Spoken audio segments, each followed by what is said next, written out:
Persona 4 is considered to be one of the classic JRPGs of the genre.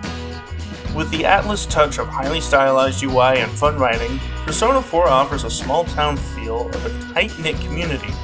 Everyone has the feeling of knowing everyone around town, big box stores, taking over small businesses, and quickly running out of things to do before you wander around the streets looking to pass the time. There is a striking real-world similarity of Inaba and small-town life. It's a strange, cozy feeling where enjoyment is meant to be found more in the people around you instead of the things around you. By the way, I reference Persona 5 Royal a fair lot in this video, so if you haven't seen it, please check out my video on Persona 5 Royal. The story of you, yes, you play as you, as the same obvious joke you would see in the movie Rush Hour, come from the big city to stay with your uncle and his daughter. Be warned, as this town is the home of a serial killer on the loose, and the cops have no idea how to make heads or tails of this case. You meet your fellow classmates Chie, Yusuke, and Yukiko early on and discuss the urban town legend, the Midnight Channel. You can only see the Midnight Channel at midnight with your TV turned off. Eventually someone will appear on the TV screen with the static blaring as if they're projecting a TV show. The urban legend is initially believed to show you your one true love, but Yu makes a discovery about the true nature of the TV's Midnight Channel. Yu and Yusuke discover it's actually the next murder victim before their doom. Yu, Chie, and Yusuke discover the shadow world in the TV, and rather odd scenes, all before they meet Teddy.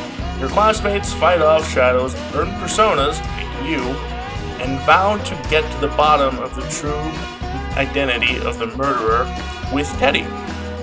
This is the long and short of the hook of the game.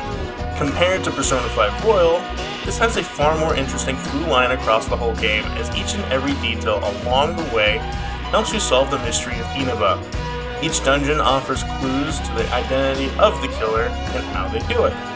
Unlike Persona 5, where it is somewhat a villain of the week-like situation in their chapter structure until the last 3 dungeons or so. The reason I mention this comparison is that I believe the early sections of the game is the game's hook and thesis. Besides installing and buying the game, how does a game prevent itself from suffering damnation in the backlog until a rainy day with nothing else to play? Persona 4 hooks you early and keeps you hooked, as the story is not complete, unlike Persona 5 in Kamoshida's Palace, where it ends nicely with the only real question of what's next instead of what's missing. My wife actually prefers this approach to the narrative, as it kept her hooked, and that she's the type of woman who likes to nosedive into a rabbit hole until she's satisfied with the answer. Gameplay-wise, it is very similar to Persona 5, so watch my Persona 5 video for the full rundown. Keep in mind, I love the Persona series, and I love this game, yet I will admit there's quality of life improvements when comparing the two. Persona 4's Inaba lends itself to be more open for possibilities for events later in the game than Persona 5. This is where the older is better in terms of laying groundwork for the future. If you explore Persona 4's Inaba, you get to see the smaller details of the world for events that could occur later in the game. For example, interacting with the job board lets you see that there's some job listings that hasn't been posted yet.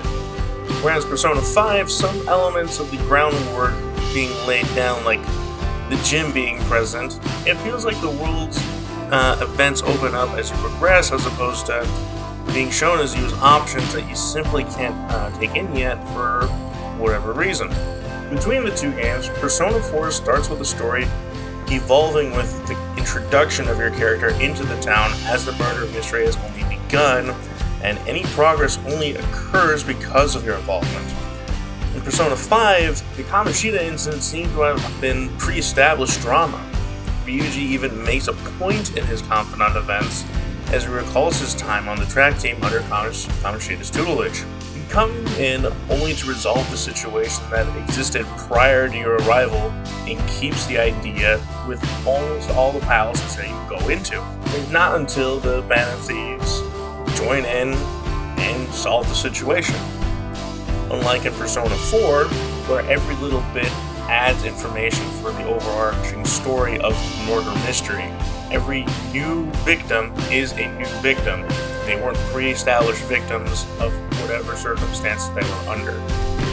These differences are what makes these games stand alone from each other narratively. We can talk about the mechanical differences and the additions that Persona 5 introduces that makes the game more engaging and easier to understand. However, many other people on YouTube can articulate that far better than I can. Instead, I want to mainly focus on the vibe Persona 4 provides. Despite the murder mystery angle, I think Inaba's cozy. You get to see a layered community, you get the small town vibe, with the time you spend with the investigation team and the other social links in the game. I think even the way the game's UI approaches the map navigation illustrates it. In a small town, you know where things should be and what options you have, so it appears more like a list in your mind with a general idea of where things are geographically. Meanwhile, Persona 5 is set up in a way that the rail system is aligned and how everything connects. Persona 4's Inaba feels more free-form and little bits to discover. Now, why does this work? Why so much focus on Inaba and comparing it to Persona 5? Personally, it gives a good point of reference and, more importantly, demonstrates Persona 4's biggest strength, duality in atmosphere.